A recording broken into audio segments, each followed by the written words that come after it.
obviously know the story and have my own side of the story as to how it all came to be with you and L.A.B.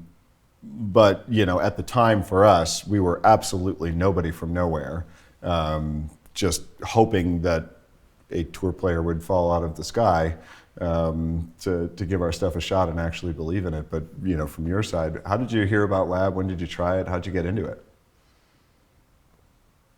I think my strongest first memory of it was actually with a mutual friend of ours, Kelly Slater. I was playing the AT&T Pebble Beach Pro-Am, and he wasn't my partner, but he was in my group. And he was putting with the directive force. And February, California, the POA, it can get a little bumpy out there on the greens. And for 3 days, Kelly rolled it better than anyone in our group. The two pros, the other amateur, he was rolling the ball the best. And you couldn't help but take notice. I'm interested in just high performance in golf because that's what my thing is. And Kelly was outperforming all of us on the greens. And he is a good player, to be fair to Kelly, but he's not a tour player. So I was really interested. And Kelly's very thorough with everything he does, including his golf game. He's put a lot of work into that. So he gave me the lowdown on his DF. And I think it was the very next week we met quickly in L.A. You had a putter for me. And I started messing around with it that week. I didn't use it straight away that week, but I think then when we got to Florida, it was in the bag. Yep. Yeah, we had made you, because you, at least my memory is you messed around with Kelly's a bit, and Kelly has a weird setup. I mean, he's very upright. Yes. Not the tallest guy in the world, so a pretty short putter. Yep. And you were like, make me one exactly like Kelly's. And I was like, I don't know if you're going to like it. And so we made you one just like Kelly's and then a couple others. I remember handing it to you at Riviera in a practice round on the 9th green. You had this nasty bender. I actually have it on film. I'll show you after this. Rolls just in front of the edge and almost went in. I'm like, this is going to work. Yeah. Yeah. So you put it in play in Florida. And as I recall, too, on that one, it wasn't one of the ones we built you, correct? It was one that you had ended up taking off the tour bag down there? I think so. I mean, we're going back a few years and a few putters as well, so, I'm not exactly sure. But the whole thing was, you can tell straight away when you start hitting putts, like the overall performance of the putter. Sure. I'm fairly open-minded when it comes to, I'm not perfect. I really would like something to help me perform better. And, that's putting from on the green close, from long range, from putting off the green even. And I think my comment early to you, even at Riviera that day, was this putter will win the Masters. It was your comment. I was wondering if you remembered that. Yeah, and I was really confident of that. And so I put it in Florida, and I was really liking the performance of it. And we can go on about this story, but the point of the Masters was I was leading after 2 rounds of the Masters with it, and I didn't play particularly well on the weekend. And being a crazy golf pro, I kind of put it on the shelf shortly after that. But what I didn't know was there's really something in the L.A.B technology. Right. Yeah, after that experience. And it was something that I was hopefully going to be able to work with you guys more in the future to be able to kind of figure out where my happy place with the putter is, because we really didn't get into it much that spring other than, I like this putter, try this one, and you were good enough to just let me go and didn't swamp me with stuff. Right. Yeah. Despite our deepest desires to get you into something that fit a little different. I remember obviously all of that, and I remember when we met at Riviera, and you did say on day 2 after using it, this putter will win the Masters. Yeah. And so I'm calling all my friends. I'm like, Adam Scott said he's going to win the Masters with the putter. It's going to be great. And then, when that went as well as it did early on, that was pretty fun for us and put us on the map, frankly. People started, everybody noticed the giant red satellite dish that Adam Scott had. Right. Yeah. Well, that stuff doesn't scare me at all. I'm pretty happy to use whatever's going to perform best. You're unique in that regard. And a lot, I think, a credit to you that you truly do seem to, more than other pros that we work with, remain truly open-minded and undeterred by any of the kind of run-of-the-mill crap that we hear on the putting greens about the funny look of our putters. But then you went back to the broom shortly after, correct? I did. I think by the next major I was back in the broom, and I guess a little bit about that is I've been using a broom for a long time now, and overall I think for me the consistency of the broom is why I use it. I think I putt great with it generally, but it's very easy for me to be consistently good with the broom. The shorter putter for me is a little bit more work. There are a few more variables that I'm aware of, and this is the problem with golfers sometimes, is like once you become aware of something, it's in there, and it can manifest into a problem and then lead to poor performance. So that's what I'm looking to take away. And going back to the broom was kind of like an easy feeling. I was in the middle of major season. I knew I was playing well because I was leading the Masters after a couple of days, and I wanted to capitalize on the rest of the season. And I putted quite well straight again with the broom. And actually, that was the first time putting with the broom since the anchor ban. Oh. Yeah.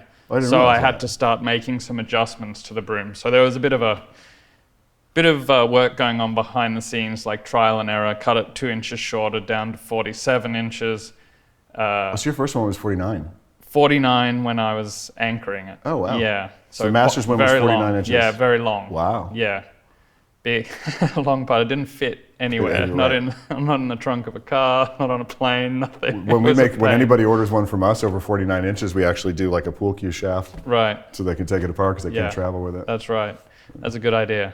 But so there was some stuff going around, and this is more kind of like the journey to where we've got to now. But I settled at 47 at that time, not anchored, and kind of played the rest of the season out in that spot. I believe finished top 30 in putting in 2019. In strokes again, I think. I'll take your word for it, but I don't know. But yeah, might need a fact check out there somewhere, but I know it was good. Yeah, no, I was playing good that year, and I was putting solid. Yeah. And there's always the balance. Like we can be pretty stubborn, but I'm past that. When I'm playing good, I want my putting to complement the good play. Yeah. When I'm putting good, I want that to complement the other part of my game. So, I'm trying to balance it all out all the time. So for us, when we saw you go back to the long, you were so gracious with your time even after you stopped using the putter. You were always great about giving us feedback. I think we sent you some prototypes and stuff, and but the long putter was a challenge for us. It's a different animal. Mm-hmm. The head weight in particular, a lot of people don't realize, is significantly different. Whereas a normal, standard putters, head weight's coming in around 350. I believe your current broom is at, or 350 grams. I think your current broom is at 525. Right. So they're heavy, and we didn't have the ability to make the DF head that heavy. And I don't know if you remember, but we made you a couple, and we put like a literal sheet of lead tape about this far thick, and we're like, "What do you think?" And you're like, "It's okay," but it's about sitting about an inch off the ground because of all the lead tape on the bottom. I believe that the next one that we sent you was the B2 long, that big the block of steel on a stick. I've got some good video of you checking that one out too. Did that one ever? I don't think that one ever made it into play, did it? Never made it into play, but going back to like this journey, there aren't too many golf companies really willing to go down and research and develop. It's kind of hasn't been a real thing since the anchor ban, let's say, and it was hardly a thing beforehand, to be fair. Sure. And that's obviously very helpful to me while I persisted with the broom to have some real strong stuff happening behind the scenes, and ideas that I had being able to be tested, at the engineering level and development of some of these putters. So that's been a real great backup in my head, like a confidence thing that when these come out, you guys have taken the time to really put in the research and make sure they're doing what L.A.B is meant to do. Yeah, and I mean, for us, the opportunity to develop I mean, we're a bit on an island, I mean, we don't do things the way that anybody else does. We don't make putters the way that anybody else does. And it's, kind of our own in-house, desires and whatever that push the product forward. And when, you came on the scene to actually have specific, direction for us on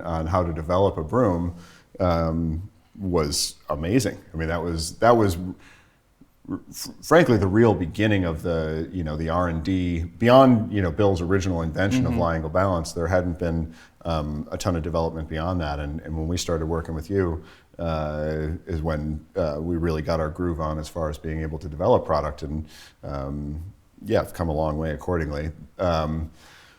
So yeah, we made that blade, never quite made it into play. Didn't have a bunch to send you for a while there after we had released the B2. We went back to the drawing board actually to design a conventional size putter that would be a little bit more appealing to the masses. We wanted to kind of make a fangy thing. And we came out with the MEZZ. And as we were making the MEZZ, I had talked to our engineer, Kevin, and said, let's make sure we can blow one up and get it big enough to hold enough weight in-house. We call the MEZZ, the blown up version either the Max 8 or the Max 16, and that's about how many screws are on the bottom. So the Max 16 only existed for you. You were the only person that we had done that for, and I sent you, I was so excited about it. I remember sending you a couple before we even had a chance to get them anodized. It was just like a disgusting raw block of aluminum that I was half embarrassed to send you, but also just so excited for some feedback. Do you remember getting that box of putters there? Yeah, I do. Yeah, I remember testing them. At home, I kind of have a putting stage that I think is quite nice for testing stuff. It's like a pretty controlled environment, even so you get a pretty consistent roll. And is it the putt view thing with the hydraulic? Yeah, it's the Zen stage and then the putt view above. So awesome. Yeah, it's a fun tool, but certainly good for me doing some testing and feedback. And yeah, I remember getting them and they looked raw, but that was cool. And one was steel shafted and one had an Acra shaft in it, I think. Right. And there was, instant feedback was this head is really good performing head straight away. I mean, it had come a long way from the blade, which looked really cool, but maybe lacked a little bit in the performance for sure. Overall. And the MEZZ was like really stepping it up. And also, although I wouldn't call it a traditional looking putter, it was definitely much easier for you to look at and go, oh, this swings really good. Right. Yeah, if the fangs kind of frame it up pretty nice. Absolutely. And, that one was such a funny putter where there was two different times in that period. So now we're talking early 2021, I think, late 2020, early 21. There was two funny things where, obviously we have our ideas of what we think is going to work best for you, but nobody knows better about what's going to work best for you than you. And so we sent you that raw one. It had these very harsh lasered grooves on it. I don't know if you remember seeing those. So that was different. We mill them in there now. And we wanted so badly to get you, one of the milled ones. But you had said, and I was like calling you to tell you, we were going to send you a new one. And you're like, before I had a chance to say that, you were like, this is the best performing putter I've ever used. And I'm like, we can't change that. And so you had the raw lasered grooved one in play there for a minute, and you were switching back and forth between that and then one of my favorite Adam Scott moves. You were putted in overseas for the first part of that year with, do I have this right? It was your dad's, but you were using as an arm lock. Is that right? It was that I used as an arm lock, that's right. It was like 40 inches. It was a DF. Right. And I was just playing casually with him. We were in the Middle East and let me hit a few with that. Hang on, that's good, that's good, that's good. It was incredibly upright on the arm. Very stable, so I started, I called you up and said, I'm going to play this in the first tournament in Abu Dhabi. Yeah. And I think I finished 9th or something with it. And you were working on some stuff back here. that we were trying to get over there, and that was a whole nother story. But I played then the next event in Dubai, arm locking. Yep. But come the weekend, I just really wanted to put the MEZZ in play. It had tested so well in my own testing, Right. so anyone can pick holes in that. But what I was testing, I wanted to get it out there in the tournament, and I was going good in the tournament at the time, and it performed incredibly well on a tough set of greens that weekend. Yeah, I remember watching it. We were all watching it with the arm lock thing, and we were trying to stay humble and out of your way, and we're like, maybe he's just like adding a bunch of loft through impact, or I bet it's all good. And then we saw you on TV, and the flange is like sitting this far off the ground, and the face is like driving the ball down, but the ball kept going in. We're like, if it ain't broke. And then it was fun to see that the MEZZ get back into play. And then since then,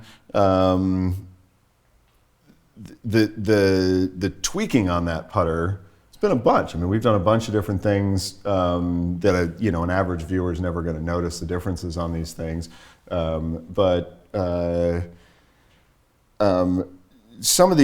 you take us through any of the kind of the different iterations or different things that we cycled through within that same chassis, that same MEZZ chassis, just different things that we had wanted to change throughout the years? I think I started with the raw head there in the Middle East and was putting well with it, so I wanted to keep putting with it. It had an acro shaft in it as well. And got to the middle of the year, and you'd sent me a couple more heads that were actually finished, and a couple different shafts, an acro shaft, there was an L.A. golf shaft in there, and it was about the US Open time. And I'm thinking this is probably what happened. Maybe at Memorial didn't have my greatest putting week, but I was up at the US Open early with a couple of new putters and took them out to putt with on the course, and it felt good. And I moved into the LA golf shaft in a finished head that was probably properly milled grooves. It was, and it was like a production model. Let's call it the production model, not a prototype. Finally. And I pretty much putted with that through the rest of last year. Yeah, that black and white one. Was it a white shaft in it? It wasn't, no. It might have been a white shaft, but it was a gray head. Oh, right. That's right. It was a gray head. Somehow I ended up getting a black head with a white shaft, and I actually used that for a week or two earlier in the year.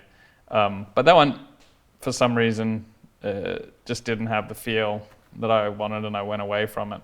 I think the best story for this year was we met to play a round of golf at LACC in February, and you brought down a putter for me to test with a TPT shaft in it. And we went out and played that day, and I putted great with it. It had a blue head on it, and that's still the one I'm using today. It just performs incredibly well, and I've been putting great with it this year. Completely random, but I think part of my philosophy in my golf is that like I've earned the right to kind of try some stuff. Absolutely. And I feel like, okay, yeah, let me try that today, because I can tomorrow go back to my home base where I'm happy living, and like as long as I just don't go off wildly searching for stuff, it's really easy to go back to my spot where I know, and took it out, putted great that day, and I've putted great with it ever since. It was very interesting. So that shaft, it was a prototype TPT shaft. They'd never made a putter shaft before. Getting that shaft was pretty exciting. We were so excited to get your feedback. And for me, it was like a reliving of, you ending up using a raw prototype that wasn't available to the public for 3 months because it was just supposed to be an experiment. You were gonna hit 3 putts with it and tell me it feels this way, it feels that way. And I remember asking you, like, just since it's a test, you want to try a different color, and you're like, yeah, blue. Yeah. And then I remember quite vividly watching those first few putts go right in the middle on the putting green. Yeah. I could have missed for a while there. Those greens are nasty. Yeah. It went right in the middle, and that thing's been in play ever since. Yeah. They were the kind of putter changes, but you did make one good observation. At the back end of last year, I was playing in Australia, and you observed like the lie angle. And called me up and asked, do you want to try just moving it a degree or so? So a couple putters came down that were a degree flatter, essentially. Right. And it didn't really feel like much difference to me, but that's kind of where I've sat too since, that was in January this year they came along. So this year we've also actually moved my putter a degree flatter, and it seems to be good, although I haven't actually checked in with you, but I'm putting well. So. I loved when that all happened in Australia. I was like, my putter's sitting a little toe up, and you're like, really? I'm like, yeah, Adam Scott. Yeah. You don't know. So yeah, we flattened that out a bit, which is unusual. Most people who are kind of in that method are generally going with the maximum legal upright at 80 degrees, which is where you've been for always, right?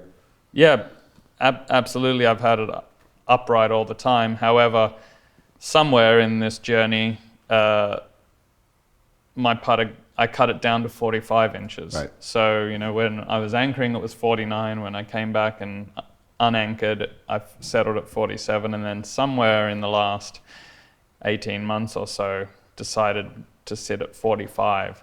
And I think probably between 49 and 45 is a pretty huge difference. It's remarkable, and that's where that lie angle maybe changed. Just as you kind of bent over, slightly. It just moved a little further away from you. Yeah, it just a little bit, but we're talking in degrees here, small degrees. Sure, but I mean, at the level that you play at, a degree is a lot of big difference in 1 degree. Yeah. As far as where the ball launches and start lines and all that. And I mean, I remember that there did seem to be a pretty pronounced difference right away there when we met in L.A. How nice that ball was rolling once we got it properly flushed on the ground. And and it's performed really well. And it is important to set up.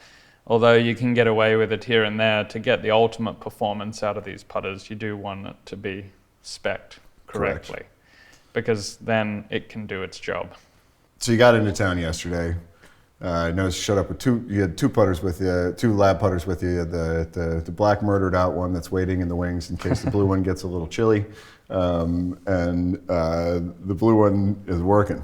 You're filling it up with it. And you and I had talked before about that lasered line sometimes feeling maybe a little faded. And then it sounds like matters got worse. Well, yeah, I mean, the lasered line comes out really sharp, and over time stuff wears. So we've talked about that, and we've done some paint-filled stuff, which is sharp and also more difficult for you. Happy to do it. But Liam's happy to do it. Yeah, I mean, when you have a putter that you're loving, I take really good care of it. But when other people are pulling it in and out of the bag and having a look at it, it gets banged around a little bit, and there were a few scratches on the top line last week. In trying to get the scratches off with the towel, kind of rubbed the burnt alignment line out. So it's really faded now, and I don't know if it's kind of, there's a gap in the alignment line. But I tried not to freak out and just thought, it's not going to make a difference. It's the same putter, and I putted still good with it last week. So instead of fixing it, we've decided to leave it. I absolutely love that you're freaking Adam Scott and still just as superstitious as the rest of us. Where I've done that. Where I got a driver, there's a ding in it, and it starts working really good. Is the ding the reason that it's working good? It must be the ding. And there it's you like are. Your iPhone. When you get a new iPhone, you protect that thing, and then it gets a first scratch, and you kind of just then treating it like whatever. But yeah, as a long-time golfer, I've had to let go of a lot of the superstitions. Otherwise, I probably couldn't make it to the first tee. Twist yourself up in a pretzel. And you've just got to let go and play. Right. Yeah. That's awesome. Thank you so much for going through the whole story. I know a lot of the lab fans, the lab rats as we call them, have been begging to hear how this all happened. Yeah, thanks. And so that's the past. And we got the future coming up, Adam. What are we doing here? We're going to design a putter together. Yeah, we're working on some stuff. This is going to be really fun, and thanks for this opportunity. I think it's a really cool time in my career where I get to kind of work with people on stuff we're passionate about. That's certainly what the feeling I get from L.A.B, and hopefully design something really cool together. I mean, I think it's hilarious that you just thanked us for the opportunity. Thank you for the opportunity. I don't think a lot of people realize you're a full-on golf nerd. Yeah, golf's kind of been in my family, and my dad's a PGA member in Australia. He's been a club manufacturer. Yeah. And he's right into the equipment stuff for sure. So I have a long history of club making around me.